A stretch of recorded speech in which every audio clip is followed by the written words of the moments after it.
सोचिए कि देश की संसद में अचानक किसी राज्य की जो आवाज है और जो ताकत है वो सीधे आधी रह जाए और किसी दूसरे राज्य की पावर दुगनी हो जाए।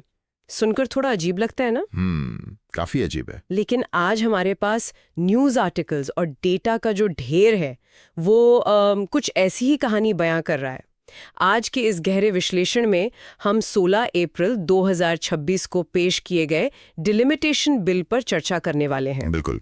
और ये बिल आने वाले समय में लोकसभा सीट्स को 543 से बढ़ाकर 850 करने का प्रस्ताव रखता है, यानी लगभग 50% का सीधा इजाफा। 50%? बाप रे। हाँ, ये सच में एक ऐसा फैसला है जो भारत के चुनावी नक्शे को हमेशा के लिए बदल देगा। और इस नक्शे को समझने के लिए ना हमें थोड़ा पीछे जाना होगा। राइट। जैसे कि 1971 के बाद से इन सीट्स की संख्या को स्थिर यानी फ्रीज कर दिया गया था। सही ना। इसकी एक बहुत खास वजह थी। दरअसल उस दौर में साउथ इंडिया यानी दक्षिणी राज्यों ने परिवार नियोजन पर बहुत अच्छा काम किया था। अगर संसद की सीट्स को लगातार आबादी के हिसाब से बढ़ाया जाता तो दक्षिणी राज्यों को उनके ही अच्छे काम की सजा मिलती, उनकी आवाज दब जाती संसद में। अच्छा, इस आबादी वाली बात पर सोर्सेज में मैंने एक टेक्निकल टर्म पढ़ा था, TFR। ये TFR दरअसल इस बिल को किस तरह प्रभावित कर रहा है? तो TFR का मतलब होता है टोटल फर्टिलिटी रेट। आसान भाषा में कहें तो एक महिला औसतन कितने बच्चों को जन्म दे रही है। डेटा यहां बिल्कुल साफ तस्वीर दिखाता है कि दक्षिण के राज्यों जैसे केरला और तमिलनाडु में ये रेट घटकर 2 से भी कम हो गया। लेकिन वहीं दूसरी तरफ यूपी और बिहार जैसे उत्तर भारत के राज्यों की आबादी तेजी से बढ़ती रही। बन गया है। एग्जैक्टली। ये उनके लिए अब सबसे बड़ी चुनौती बन गया है। इस चुनौती को अगर हम एक बिजनेस के नजरिए से समझें तो और वाज़ेह होता है।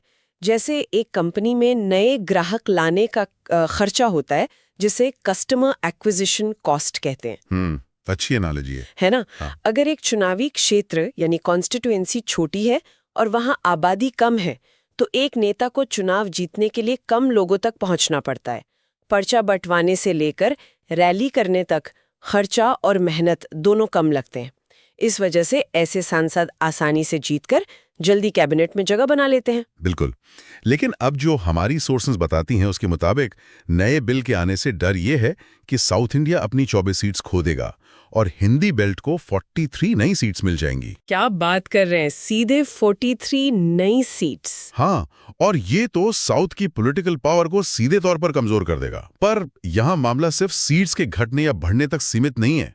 जो दस्तावेज हमारे पास हैं उनमें एक और बड़ा पेच है। वो क्या? पता चला है कि शुरुआत में सरकार के प्रतिनिधियों ने ये आश्वासन दिया था कि सीट्स में जो भी इजाफा होगा वो प्रो राटा होगा, यानी समानुपातिक होगा। हाँ, मैंने भी पढ़ा था कि इसका नतीजा ये होता कि साउथ को 66 नई सीट्स मिल जाती और संसद में उनका जो 23.8% का ऐतिहासिक पॉलिटिकल शेयर है वो लगभग बरकरार रहता। सही।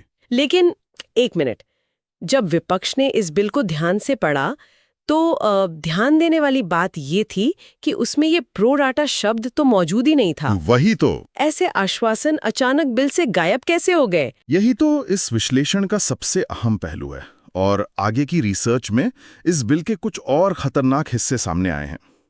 पहला ये कि संसद आम बहुमत से ये तय कर सकती है कि अगले चुनाव के नक्शे बनाने में 2011 का सेंसस या जनगणना इस्तेमाल होगा या 2027 का। अच्छा। दूसरा और शायद सबसे घबराने वाला मुद्दा इसका सेक्शन 10 क्लॉज 2 है। इसके मुताबिक डिलिमिटेशन कमीशन ने जो एक बार नक्शे पर लकीर खींच दी उसे किसी भी कोर्ट में चैलेंज नहीं किया जा सकता। वेट, किसी भी कोर्ट में नहीं? सुप्रीम कोर्ट में भी नहीं? हाँ, सुप्रीम कोर्ट में भी नहीं। लेकिन क्या इस आतंकित करने वाली ताकत का गलत इस्तेमाल नहीं हो सकता? अगर किसी कोर्ट में जा ही नहीं सकते तो कोई भी कमीशन अपनी मर्जी से किसी भी इलाके को तोड़ मरोड़ देगा। बिल्कुल। और इसी चीज को पॉलिटिकल भाषा में गेरीमैंडरिंग कहते हैं। इसका सबसे ताज़ा और सटीक उदाहरण हमारी सोर्सेज असम से देती हैं। वहां डिलिमिटेशन के बाद आबादी का अनुपात वही था, पर चुनावी नक्शे की लकीरें इस तरह खिसकाई गईं कि मुस्लिम बाहुल सीट्स 35 से घटकर सीधे 20 रह गई। बाप रे। हाँ, कमीशन बिना आबादी बदले सिर्फ जमीन की बाउंड्री बदलकर किसी भी पक्ष को फायदा या नुकसान पहुंचा सकती है। तो साउथ के राज्यों का डर तो पूरी तरह वाजिब है, पर एक चीज जो मुझे सबसे ज्यादा असंतुलित लगी वो इस पॉलिटिकल शिफ्ट के साथ जुड़ा हुआ टैक्स डिस्ट्रीब्यूशन का आंकड़ा है। उस पर भी बात करनी चाहिए। एक रिपोर्ट बताती है कि कर्नाटका सरकार जब 100 रुपए का टैक्स सेंटर को देती है तो उसको वापस सिर्फ 13.9 रुपए मिलते हैं। राइट। जबकि बिहार को हर 100 रुपए के मुकाबले 922 रुपए वापस मिल रहे हैं।